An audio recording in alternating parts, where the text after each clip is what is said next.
جه الوقت اللي لازم ندور في دفاترنا القديمة عشان نجيب الكنز الكبير اللي لينا حق فيه. أيوة زي ما سمعت، لينا كنز أو حق ضايع من زمان، محتاج حشد كبير واتخاذ مسارات قانونية عشان نجيبه. حق مادي واضح وصريح، وحق دم لا يسقط بالتقادم مهما عدى عليه الزمن. مش محتاجين نأكد للقاسي والداني قوة وعظمة مصر، ولو بلدنا بتعاني شويتين تلاتة ما نقلقش، هنقوم تاني وننهض وعمرها ما هتركع أبدا. والوقائع التاريخية السابقة بتأكد ده. السواد الأعظم اللي عصرناه من المحتل على مر العصور ما أثرش فينا وخلى البلد تفوق وتنهض وتعدي. الحلقة المرة دي محتاجة فنجان قهوة مظبوط عشان يبقى على مستوى الكلام، وعشان ندردش مع بعض شوية في كام نقطة مهمة ما ينفعش يعدوا كده من غير حساب، من غير مقدمات طويلة. أنا محمد فرج، وانتوا دلوقتي في حياة زمان.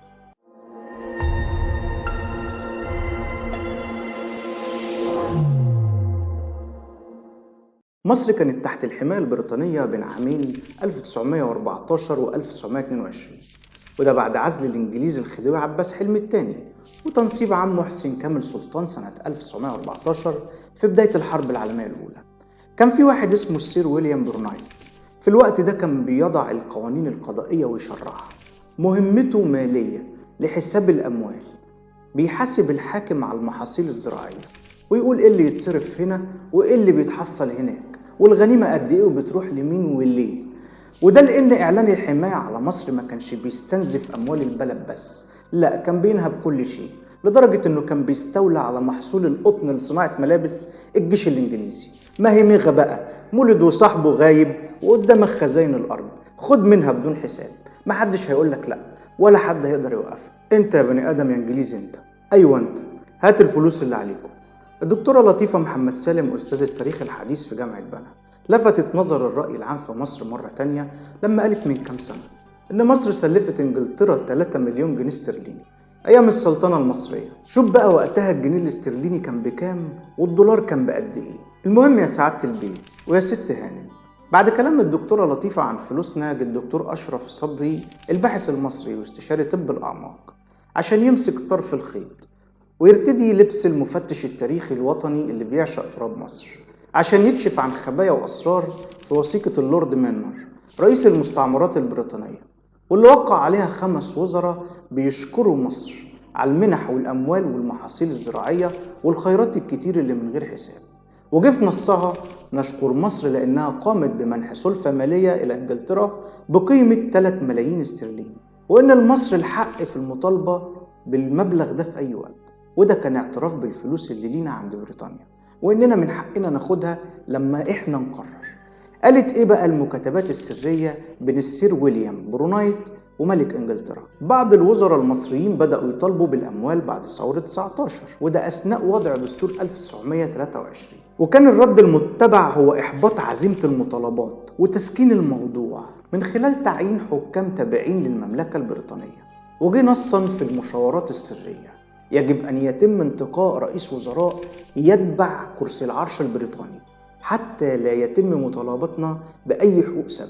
الإنجليز وجهوا البنك المركزي المصري ساعتها بطبع كميات من النقود كتيرة جدا. في نفس الوقت أمروا الحكومة وقتها برفع الغطاء الذهبي للجنيه المصري واستبداله بسندات بريطانية، وده أدى لارتفاع أسعار الواردات لمصر، وبالتبعية خلى فيه كوارث اقتصادية وتضخم، وتسبب كل ده في غلاء الأسعار وحدوث مجاعات في بعض المناطق البحرية النائية. نيجي عند نقطة مهمة ونتكلم عن التضحيات بالدم واللي ليها حساب تاني خالص. صفر يا وابور واربط عندك، نزلني في البلد دي، بلا أمريكا بلا أوروبا، ما في شيء أحسن من بلدي، دي المركب اللي بتجيب أحسن من اللي بتودي، بلدي بلدي أنا عايز أروح بلدي. كلنا فاكرين الأغنية دي طبعا، أغنية شهيرة للراحل سيد درويش، اتقالت لما تم تصدير المصريين للحروب، وكان وقتها القائد العام للحلفاء في أوروبا الجنرال ماكسويل بيقود الحملة المصرية في الحرب العالمية الأولى، وقال عايز 100,000 واحد من فيلق العمال والهجنة المصريين لسفرهم في الحرب.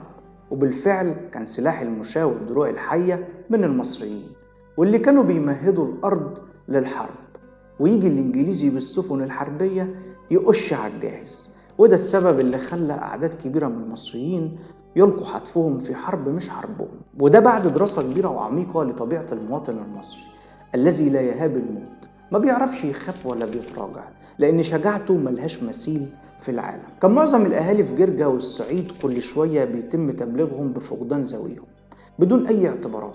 كنا بنحارب باسمنا وهويتنا المصرية، وأسمائنا محفورة على المقابر الخاصة بالشهداء المصريين بالخارج، بالإضافة لمقابر أخرى في شمال بلجيكا حاربوا في عز التلج، وكمان في إيطاليا. فرنسا فيها 6 مقابر كبيرة، وفي كل مقبرة فيها مئات الجنود المصريين. ما تيجي نحسب بقى لينا كام عند الجماعة دول. الدكتور آرون جاكس أستاذ التاريخ الاقتصادي في نيويورك بيقول إن هناك دلائل قوية على حق مصر في استسداد مبلغ 250 مليار جنيه استرليني، بما يؤدي إلى عودة النقاش في مجلس العموم البريطاني عن حق مصر، وبجانب مناقشة مجلس اللوردات العثور على جثث المصريين اللي اشتركوا في الحرب، اللي اشتركوا في فيلق العمال المصري اللي صاحب جيش بريطانيا لأوروبا وسيناء وفلسطين والشام وغرب الدرانديل، واستشهد فيه بين 10 و20 ألف فلاح مصري. وردت وزارة الدفاع البريطاني بأن هناك فقط 220 قبر لفلاحين مصريين عليها شواهد بأسمائهم، والباقي دفنوا في مقابر جماعية بدون ذكر أسمائهم. وفشل جورج هاي المسؤول في وزارة الدفاع البريطانية في التعرف على أسماء الذين دفنوا في هذه المقابر. القوانين بتأكد أن مصر ليها الحق باسترداد القرض ومع اعتذار وألف بوسة، وكمان بالفوائد بتاعته النهاردة. ولو بحسبة اقتصادية بسيطة نقدر نوصل لمعادلة حقيقية بتقول إن فعلا لينا ما يقارب 250 مليار جنيه استرليني، وده لو حسبناها على الفوائد العالمية اللي من خلالها بيتم إقراض الدول من البنوك الدولية دلوقتي. لازم نشير في النهاية إن بعض الناس اتدخلت للحصول على حقوقنا من بريطانيا في السنين الأخيرة، ومنهم الدكتور أشرف صبري اللي اتكلمنا عن وجوده فوق. وساعتها السفير الاتحاد الأوروبي قال نرحب بكم، لكن لم يطلب منا أحد شيء بشكل رسمي. وده كان رد عملي وفعلي على المثل اللي بيقول يموت الحق اللي ما وراهوش مطر. احنا كده خلصنا. قول لنا في التعليقات رأيك في حكاية النهاردة، وما تنساش تعمل لايك للفيديو عشان يوصل لأكبر عدد ممكن من عشاق الموت. فريق عمل حياة زمان يتشرف بمتابعتكم على صفحتنا على الفيسبوك، ولو بتشوفنا على اليوتيوب اعمل سبسكرايب ولايك، ولو عجبتكم الحلقة ما تنسوناش في الشير. سلام عليكم، اشوفكم على خير.